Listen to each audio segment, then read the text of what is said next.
Hello everyone, welcome to careermark.com। NEET PG 2024 की counselling start हो गई है, लेकिन काउंसलिंग में पार्टिसिपेट करने से पहले आपको ये जानना जरूरी है कि काउंसलिंग की प्रोसेस क्या होने वाली है और काउंसलिंग की रूल्स क्या रहने वाली है। आज इस वीडियो में हम नीट पीजी की काउंसलिंग की प्रोसेस समझेंगे, जो एमसीसी की ऑफिशियल वेबसाइट में दी हुई है नीट पीजी ब्रोशर में। इसीलिए वीडियो को लास्ट तक जरूर देखें और अगर आप हमारे चैनल पे न्यू हैं तो हमारे चैनल को लाइक और सब्सक्राइब करना ना भूलें। अब हम इस फ्लो चार्ट के थ्रू नीट पीजी 2024 की पूरी काउंसलिंग की प्रोसेस समझेंगे, जो कि कंडक्ट होगी आपकी round 1, round 2, round 3 and then stray vacancy round. तो आप ऑनलाइन काउंसलिंग कर सकते हो www.mcc.nic.in, जो एमसीसी की ऑफिशियल वेबसाइट है। आप वहां से काउंसलिंग की प्रोसेस में पार्टिसिपेट कर सकते हो। इसके बाद फर्स्ट राउंड में आपको रजिस्ट्रेशन करना है, फीस पेमेंट करनी है, जो कि आपकी रजिस्ट्रेशन अमाउंट और सिक्योरिटी डिपॉजिट होगी। उसके बाद आपको चॉइस फिलिंग करनी है,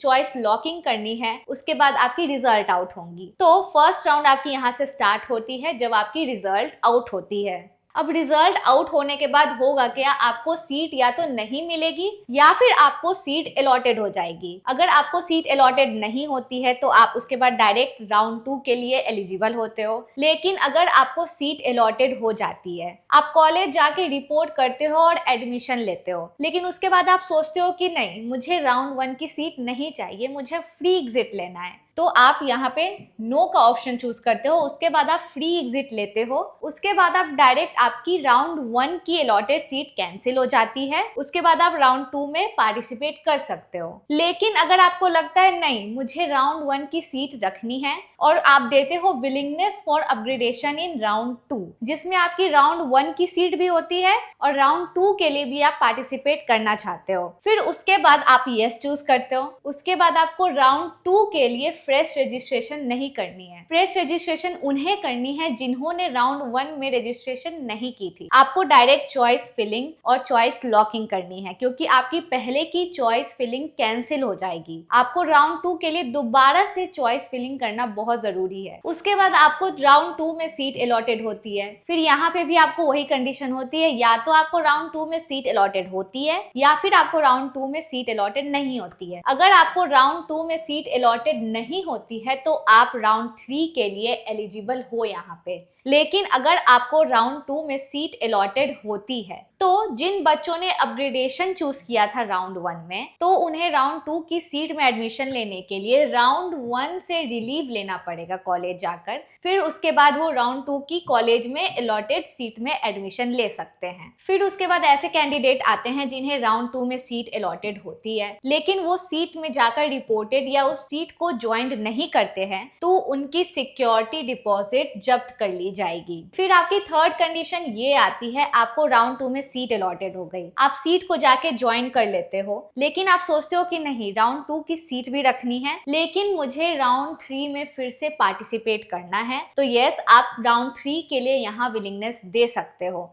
फिर आती है राउंड 3। फिर आती है राउंड 3 प्रोसेस। तो राउंड 3 में कौन कौन पार्टिसिपेट कर सकते हैं? जिन कैंडिडेट को राउंड 2 में सीट अलॉटेड हुई ही नहीं थी, वो लोग एलिजिबल है यहाँ पार्टिसिपेट करने के लिए। और राउंड 2 में जिन्हें सीट अलॉटमेंट हुई थी, उन्होंने जाके कॉलेज में रिपोर्ट किया है और एडमिशन प्रोसेस को कंप्लीट किया है, लेकिन राउंड 3 के लिए विलिंगनेस दी है जिन्होंने, वो राउंड 3 में पार्टिसिपेट कर सकते हो। और फ्रेश रजिस्ट्रेशन उनको करने की जरूरत है जो अभी तक राउंड 1 या राउंड 2 में रजिस्ट्रेशन नहीं किए हैं। तो और जिन्होंने रजिस्ट्रेशन कर चुके हो, उन्हें डायरेक्ट चॉइस फिलिंग करनी है, उन्हें फ्रेश रजिस्ट्रेशन करने की कोई जरूरत नहीं है। फिर अब बात आती है राउंड 3 में अलॉटेड सीट की। तो यहाँ पे भी फिर से वही कंडीशन है, या तो राउंड 3 में सीट मिली है या फिर राउंड 3 में सीट नहीं मिली है। तो अगर राउंड 3 में सीट नहीं मिली है जिस कैंडिडेट को, देन वो एलिजिबल है स्टे राउंड के लिए। राउंड 3 में सीट नहीं मिली, then eligible for stray vacancy round. लेकिन अगर राउंड 3 में सीट मिल चुकी है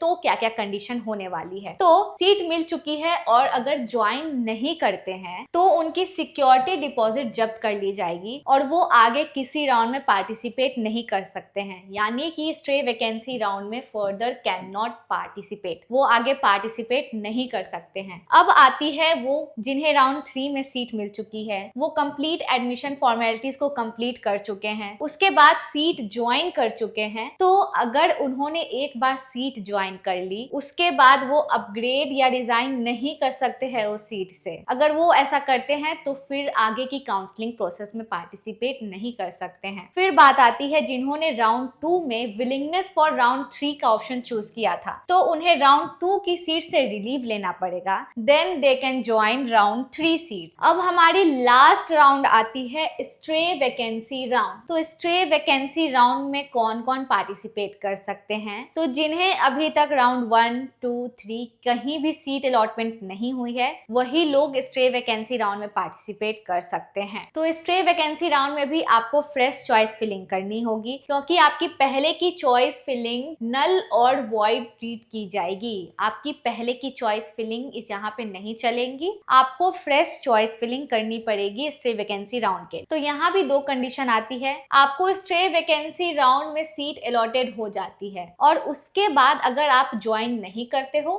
या फिर उसके बाद आप ज्वाइन करते हो, तो अगर आप स्ट्रे वैकेंसी राउंड की सीट को ज्वाइन नहीं करते हो तो आपकी सिक्योरिटी डिपॉजिट जब्त कर ली जाएगी और आप अगले 1 साल तक नीट एग्जामिनेशन नहीं दे पाओगे। और उसके बाद अगर आपको सीट मिलती है, आप ज्वाइन करते हो, तो वंस यू कैन ज्वाइन, तो कैंडिडेट उसके बाद रिजाइन नहीं कर सकते हैं। ज्वाइन करने के बाद आप रिजाइन नहीं कर सकते हो। तो ये थी नीट पीजी 2024 की कंप्लीट प्रोसेस। इसी के साथ मैं हूँ स्मृति प्रिया, और ऐसे ही वीडियोस और इन्फॉर्मेशन के लिए हमारे साथ बने रहें हमारे यूट्यूब चैनल करियर मार्ग पे। Thank you so much for watching. See you in our next video.